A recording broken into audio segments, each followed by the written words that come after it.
It's truly a joy to welcome Isaac Schwartz, Portfolio Manager of Robotti & Company, joining us for Best Ideas 2017. Isaac is a longtime friend. He is particularly well-traveled and well-versed in international ideas and quite qualified to be here with us today. Isaac has spent extended periods of time in Singapore, Istanbul, and Beijing. He's also organized in the ValueX Kazakhstan, which we'll hear more about in a moment. Isaac, please tell us more about ValueX Kazakhstan. Well, Shai, from my 7 years living in Asia, operating as a portfolio manager over there, mainly in Hong Kong, also in Istanbul and Singapore for a while, I realized it would be great to create a community for people passionate about sharing investment and ideas. And of course, you and John's work and Guy's work has created communities like that in Europe and in North America, but we don't have one in Asia. So I decided to create that community, and I thought it would be optimal to do it in Kazakhstan because Almaty, Kazakhstan is a fabulous city, and it's especially nice in winter. We're doing the first event March 2nd and 3rd, 2017, so about 2 months from now. I also like the location because we really are it is a Pan-Asian event. So I'm excited that we're going to be welcoming people from Malaysia, from Japan, from China, and so I thought it would be fun to have it at the region's historic crossroads. In addition, it's convenient because people interested or focused on Asia but based in Europe have a much shorter trip to take to get there. And where are details available to learn more? Guy Spear, the organizer of the original ValueX in Zurich and Klosters, has kindly given us a portion of his website to make it very simple since I'm not so tech savvy with the website. So you can go to www.valuex.ch and there is a section for our Asian event, ValueX Kazakhstan. And while we have you on camera, tell us a bit about your Kazakhstan travels or how you've been there quite a few times. I've been there 9 times in the last 7 years, and the global equity fund that I manage has about 20% of its assets invested in 4 Kazakh companies at this time. So we see a big opportunity there, and I look forward to discussing it with you again soon, hopefully in March at the event. But for today, for Best Ideas 2017, I prepared a slide presentation titled "Bottom Fishing in $800 Pumps." So what does it mean to go bottom fishing in $800 pumps? Well, of course there are many attributes that we study that a great investment can have. It can have some usually not all the attributes. And today I specifically wanted to talk about the opportunity that comes from large OpEx programs and the obfuscation of earnings that causes. So I want us to get busy, B-U-S-I.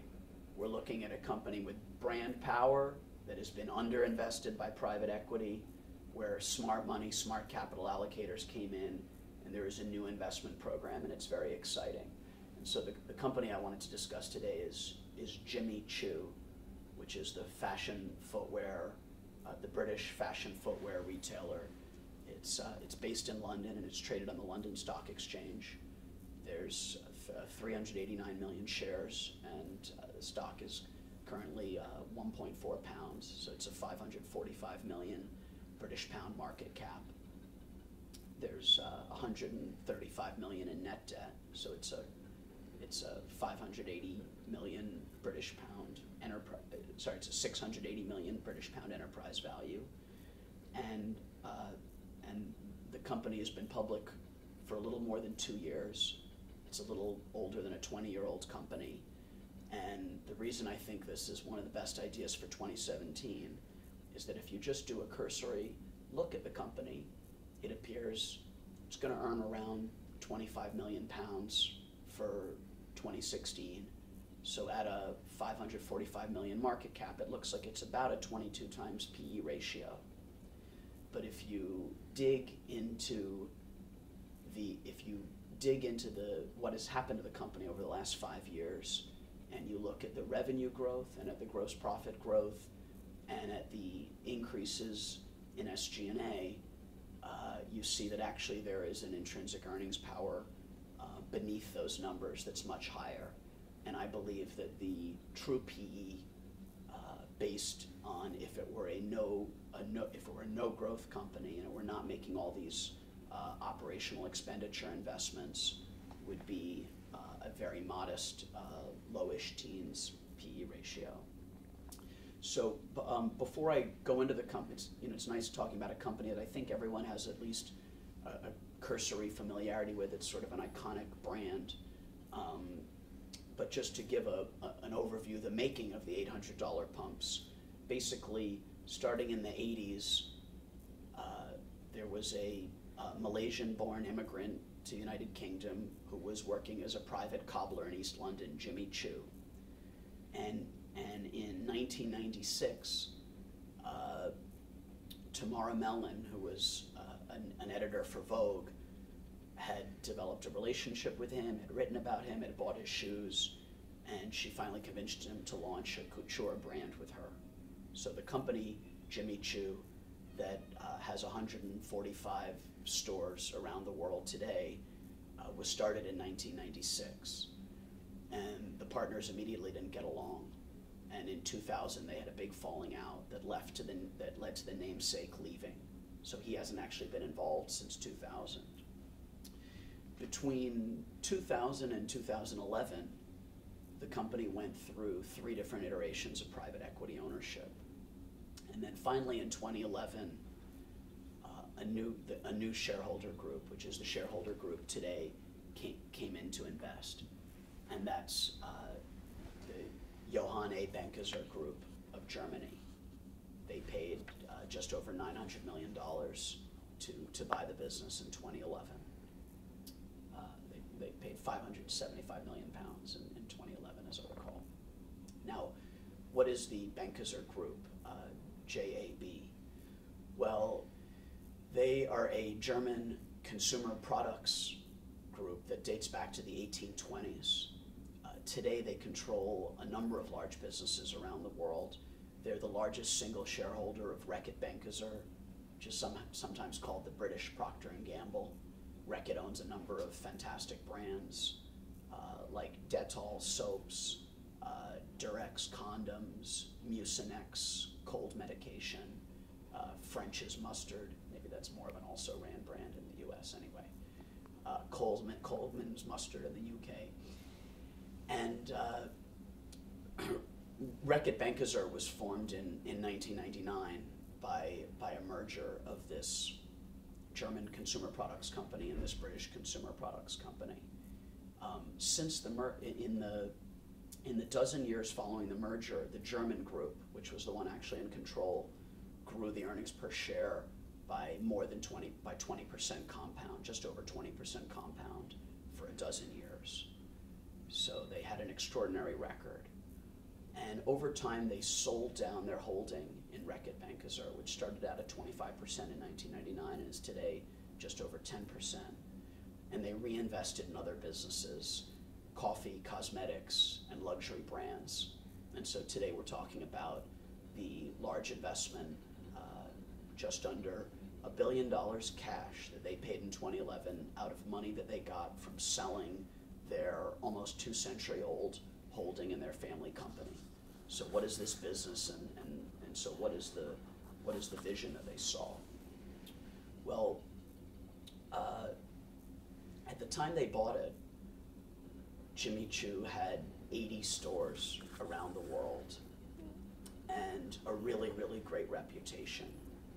Even though they were only buying into a 15-year-old brand, it had become iconic because it had been on Sex and the City, and it had gotten an enormous amount of coverage at runways over the years.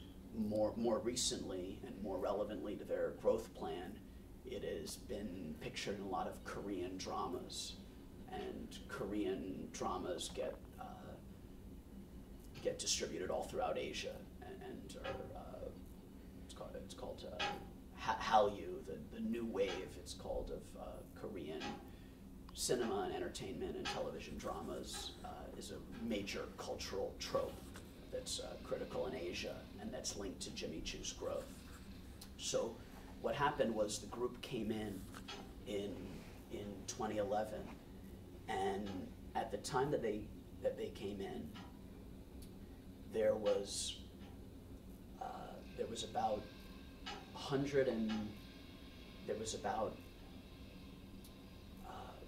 160 million British pounds in sales. Today there's about 340 million pounds, so they've more than doubled the sales over 6 years. But at the time, they were earning on 162 million pounds in sales in 2011, the gross profit was 94 million, and the operating profit was just over 25 was 25.5 million. In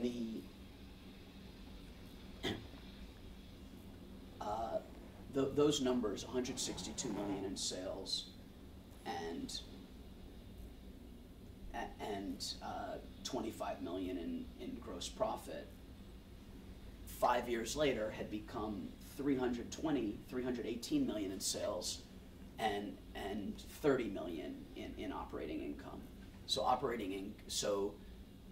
revenues cleanly doubled, and operating profit went from just over 25 million to just under 30 million, which is a little bit of a disappointing dynamic, we can say. Well, what happened was they went from having 80 stores to 145 stores. They went from not having an active men's shoe line to becoming very passionate about their vision for expensive couture and expensive ready-to-wear men's shoes, and spending an enormous development cost on that and on expanding in women's accessories, but all spread over still a modest sales base. The real sales base of the company, more than 85% of sales today is still women's shoes, and men's shoes and women's accessories are a growing business. So the number that I would cite is that over the 5 years, gross profit went from just about 100 million pounds to 200 million, but SG&A went from about 70 million to 170 million. So what were they putting on the company? Well, I would point out a number of things. I think in this case, the track record of the control group is extremely relevant.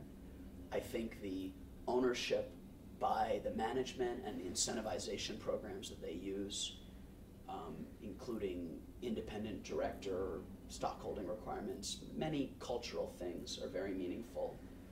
And then I would point out that the overall argument for the vision they see of what of the investments that they've made, which are specifically to grow in Asia, to grow in men's shoes, and to expand in women's, are all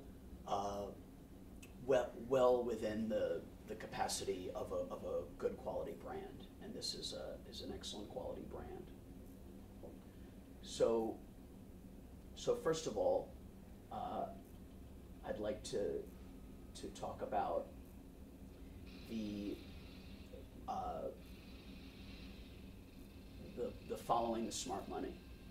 So JAB came in and they bought 100% of the company, 96% of the company, for 575 million pounds back in 2011, when the pound was higher, for about $930 million it was.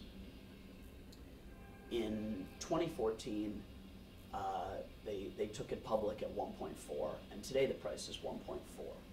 Although in 2014 the British pound was 1.6 to the dollar, and today it's 1.22 to the dollar. and less than 10% of revenues come from the United Kingdom. But a meaningful portion of the highest expenses come from the UK because everything is designed there. So although I don't specifically see this as a Brexit play, I do think it's noteworthy that that you do have the stock trading for 25% below IPO price if you convert it into US dollars, which is, I think, a relevant way to value a global business, and especially a business with a growing business in Asia, since Asian currencies tend to have more of a relation to the US dollar than to the euro and the pound.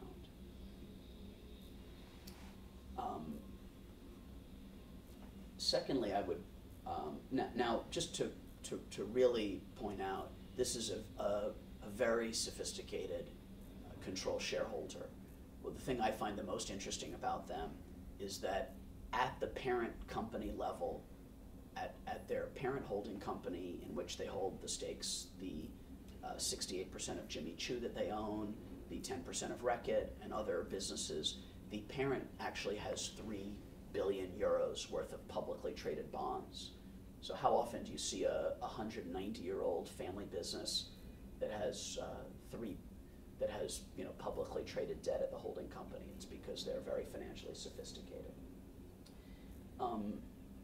In addition, they keep very high stockholding requirements for all executives.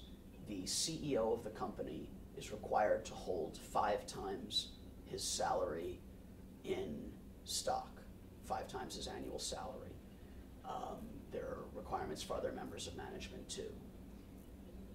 They have a 7-year grace period after which acceding to C-level suite to achieve the stock holding.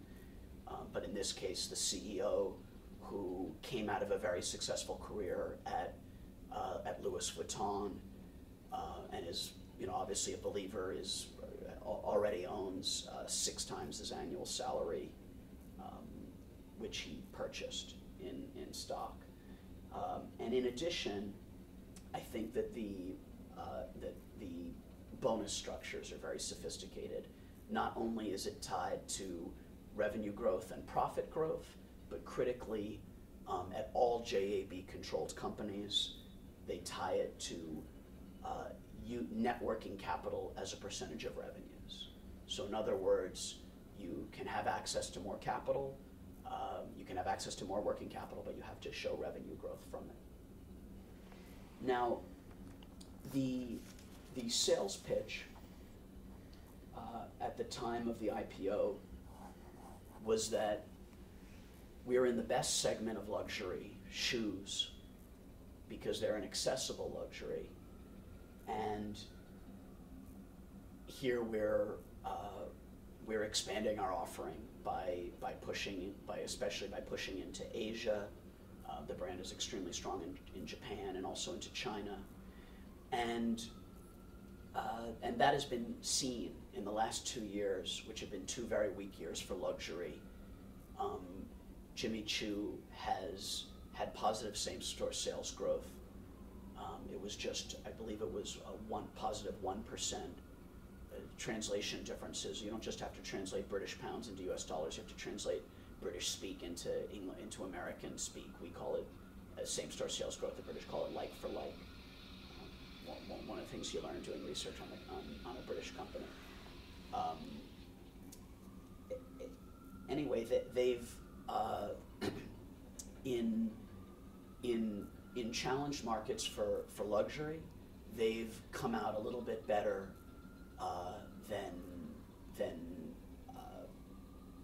than all other than their segment, than the overall segment of shoes, and shoes have come out better than the overall segment of luxury. Luxury has comped down a few percent last year.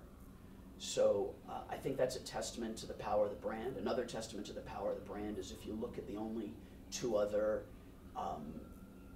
pure play luxury shoe companies that are publicly traded, One is Todd's and one is Salvatore Ferragamo. Both are Italian companies listed on Borsa Italiana. Jimmy Choo has about the same gross margins as Salvatore Ferragamo. Jimmy Choo's is just over, is 63.6% versus Salvatore Ferragamo is 67.1%, and much higher than Todd's. Todd's is only 50%, despite that Todd's and Ferragamo are both much larger businesses, more than double the sales. So you also see that here is a new way to do investment research. Of course, I think all of us have been using Alexa at this point for many years. So if I do research on an internet company or on a brand, it is interesting to see web usage. And Amazon has gotten smart about that. And some of what used to be free on Alexa is no longer. But a new way to do investment research on a brand, something I'm really just coming to for the first time, but is just glancing at social media. And one thing that I find that I don't put too much weight in, but is very, very nice to see, is not just Jimmy Choo's social media footprint, which is massive. I believe they have more than 5 million Instagram followers. But what I noticed about them is that their engagement is really off the charts. So the number of comments and the number of likes that they get on Instagram and interestingly on Twitter. I wouldn't have expected luxury shoe brands to have such a presence on Twitter. But if you compare Jimmy Choo and that other stalwart, Louboutin, which is still a private company, if you compare them with other shoe groups like Stuart Weitzman, which is part of Jones Apparel 9 West Group, or you compare them just generally with luxury, with LVMH, Prada, Kering. Kering's a little different because that's Gucci, but the parent company doesn't have the same brand. It's more of a holding company. But if you compare Jimmy Choo's engagement, it compares extremely favorably. They will post a pair of, they'll post some jeweled shoes with a Christmas card, and they get a massive number of comments. Again, that's just one thing to look at, but when you look at it against the backdrop of gross margins that have continuously improved over the last 5 years, going from 57.6% gross product margins on slide 7 in the year that JAB took control and bought it from private equity, to 63.6% gross margins today, alongside of the social media story. That's a story of a powerful brand. So where does that lead us today? Well, today you have a company at a 22 times current year PE ratio. That's my estimate for what the PE will be based on the 2016 earnings. Of course, it's British, so Britain and Hong Kong are those two annoying places where they only you get semi-annual results from them, but they report trading statements, and anyway, the year is fine. The real point is that the story that was sold at IPO, which was a story of tremendous under-penetration globally, of an opportunity to remedy that by building stores across the world, but especially in Asia and especially in the Middle East. They're doing fantastically in the Middle East. That story has played out. But against the backdrop of that story, they have put on an advertising budget which had never been seen before by the company. The company had the blessing and the cachet to grow by word of mouth because it was pictured on the red carpet, because they sent free shoes to celebrities, and it was and it was on Sex and the City and in these other movies. By the way, the viral side to the story continues today. Google Michelle Obama, Jimmy Choo, and she has been pictured in dozens of different Jimmy Choos over the years. One of my wishes for the new year is that Melania Trump will be a Jimmy Choo fan. We'll see. More recently, this past year, Prime Minister Dmitry Medvedev of Russia was pictured in a pair of Jimmy Choos, and it went wild online, and they immediately sold out in their Moscow stores.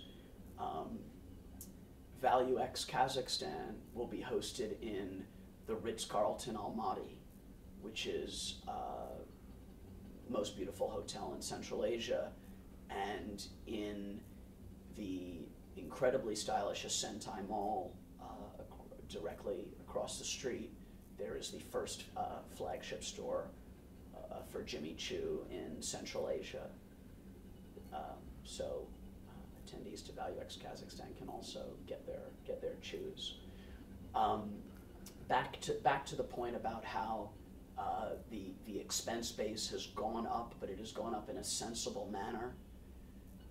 If you go over to Dover Street in London, which is right off of Berkeley Square, which is the most expensive part of Mayfair, so one of the most expensive streets in the world to have a retail store. Side by side, there are men's only Jimmy Choo and Christian Louboutin stores with a little vestibule that you walk into, and you go to the right for Louboutin and the left for Jimmy Choo. To me, this is very interesting because these are the brands that are at the top of their game, basically creating like a new category of spend, whereas historically you would just have like a celebrity or an entertainer, somebody who really had a reason for it, spending $1,000 to $3,000 on men's shoes. These luxury brands have been very clever at participating in the wave of the growth in the number of rich people globally, and in coming up with new things for them to consume. And I think that that there's a market for that, and they're going to do a good job with it. And the expenses they've incurred to advertise to men, to develop a men's collection, all this has just happened in the last couple of years. And so basically at 22 times PE with inflated SG&A, but it is SG&A that I do not believe it's inflated. I believe it's extremely sensible, orchestrated by incredible capital allocators with an incredible track record across consumer products, an incredible track record selling mass market consumer products and luxury consumer products. That's the Bankiser Group. That is my best idea for 2017, and thank you so much for giving me the chance to share it, Shai. It's great to be with Manual of Ideas today. Isaac, it's great to have you here. We'll have Q&A in one moment. We'll be right back. Thank you so much. Isaac, it's great to have you here to talk through a few Q&As. Thanks. I'd love to ask about the longevity of the brand. Is there any risk of fad, or is this a multi-generation brand? Where do we start? Shai, that's a terrific question. Because here we're talking about a brand and it's only 20 years old. So what does that say? Well, the answer that I would give is they have built up a business of more than 330 million British pounds in revenues coming from across the world. The namesake has not been involved since the year 2000. I certainly didn't know that until I started researching the company. Not that I had thought about it, but it wouldn't have occurred to me. At this point, it is one of the premier global luxury footwear brands. So I'm not I've tried to remove myself from any analysis of fashion, since that's not, that's not something I'm familiar with, and it's not something I want to be doing. So I'm taking it as a given from many, many signals that it is a reasonable brand, and instead I'm looking through to the chance to invest with a great control shareholder and their strategic initiatives. And I don't think that a big risk is that suddenly overnight a brand that Michelle Obama is wearing to state dinners and that continues to be featured, it wasn't just on Sex and the City, 15, 20 years ago. It's continued to be iconic. So I think the brand is safe. I believe I heard you mention there's a unique compensation structure. Net working capital versus revenue was what you touched on. Can we elaborate what you came across? Yes, it's very interesting. In the details of management remuneration, it specifically bullet points that management bonuses are paid based on revenue growth, profit growth, and use of net working capital as a percentage of revenues, without the formula explained. First of all, I've heard rumors over the years from people who've worked at Berkshire Hathaway that some Buffett compensation schemes for his managers are linked to this. But what we can see is that the Benkeser Group, which is, we can forget about Buffett, the Benkeser Group themselves have an incredible track record, and a number of their companies are public, and all of their public companies use net working capital as a percentage of revenue targets. So it's obviously somehow it was exciting for me when I realized that it's an interesting group to follow, and in the past we've actually invested in other group companies. I'd love to ask how you think about economic sensitivity, if it's relevant or if it's not relevant. Yeah, it's a great question with anything in consumer, and then definitely with luxury. Consumer would be more volatile. I guess what I look at is that there's been a track record in the last few years where there have been some downturns, and the performance has continued to be reasonable. And